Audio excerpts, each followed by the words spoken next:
Hello, my name is Igor Kianitsin, and today I'm going to be presenting you the ethical presentation on the Tacoma Narrows Bridge collapse.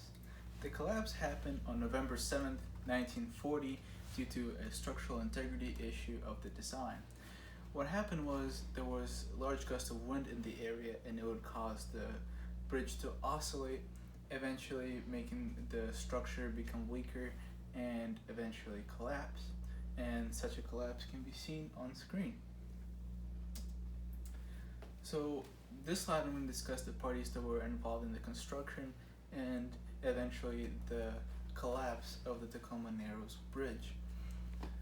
The first one is the Federal Public Works Administration, which was responsible for funding the bridge and finding a design adequate enough to create it. Someone could potentially argue that they are responsible for the collapse as they chose the less expensive design for the bridge and did not follow through with their initial intention of making a safe bridge. The second one is the engineer and designer Leon Moiseev, which is the one I'm going to personally focus on and blame under the Kantian paradigm of not upholding safety, which is stated in the Code of Ethics of the Civil Engineers Society. And he's the one that created the design for the Tacoma Bridge, and essentially the design was at fault of not working during the wind gusts and collapsed on November 7th, 1940. So Mr. Moiseev was a very profound and a very well-known civil engineer, as he had created and assisted to creating designs such as the Golden Gate Bridge and the Manhattan Bridge. So we can ask ourselves, what were the values that he upheld while choosing the design and construction of the Tacoma Narrows Bridge? I state that the values that he upheld were money and efficiency. He valued money because he was one of the only people to propose a design for the Tacoma Narrows Bridge to the Public Works Administration, with his rival being Clark Eldridge. And Clark Eldridge initially proposed a design that cost $11 million to create a traditional suspension bridge.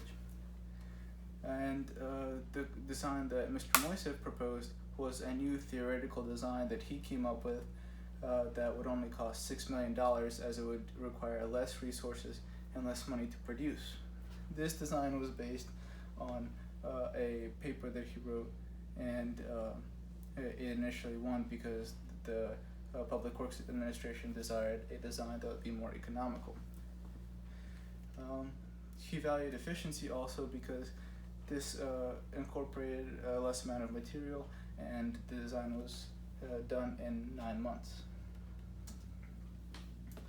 So why would I blame the engineer that designed the bridge? The reason is that he had prior knowledge of the compromised structure of the bridge, and that it would create oscillations when there would be sufficient wind gusts. His previous construction and design of a bridge in the Bronx, Whitestone Bridge, experienced the same oscillations, just at a smaller magnitude, and he should have known that this design would not be very safe. In May of 1940, when the engineers were creating the floor system of the bridge, they noticed the same oscillations and decided to call Mr. Moiseev, who stated that this happened with his previous design. This was overlooked, even though they tried to dampen the oscillations, but at no avail, and the bridge was still eventually open on June 1st, 1940. So what are these oscillations caused by? They're caused by a phenomenon known as the air elastic flutter.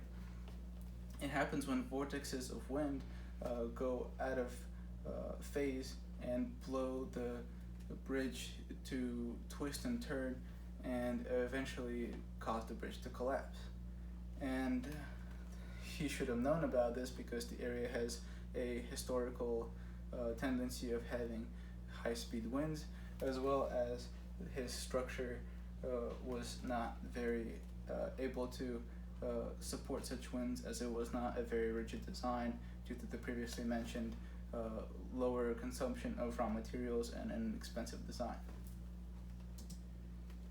So because of this evidence, I'm going to state that Mr. Moiseev did not value safety, and thus I'm going to accuse him of making an immoral judgment of creating this design and construction the bridge under the Kantian paradigm, and state that he violated the duty of upholding safety that is stated in the American Society of Civil Engineering Code of Ethics.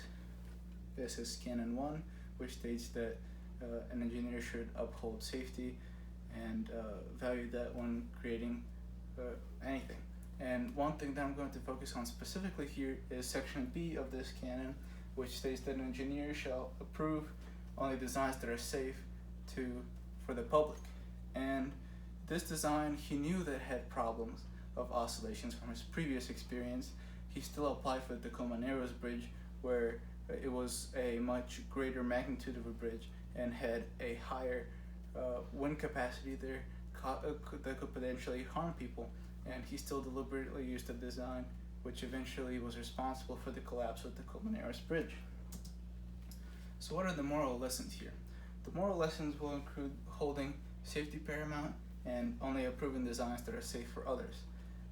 In this case, it would be to run extensive testing on the bridge, which would have proven that the wind gust would have caused this collapse. And that's why in the future the testing of bridges included wind tunnel testing, which showed the structural integrity of the bridge under certain wind. And the second moral lesson here is that an engineer should not value money and his desire of a new creation over the life of human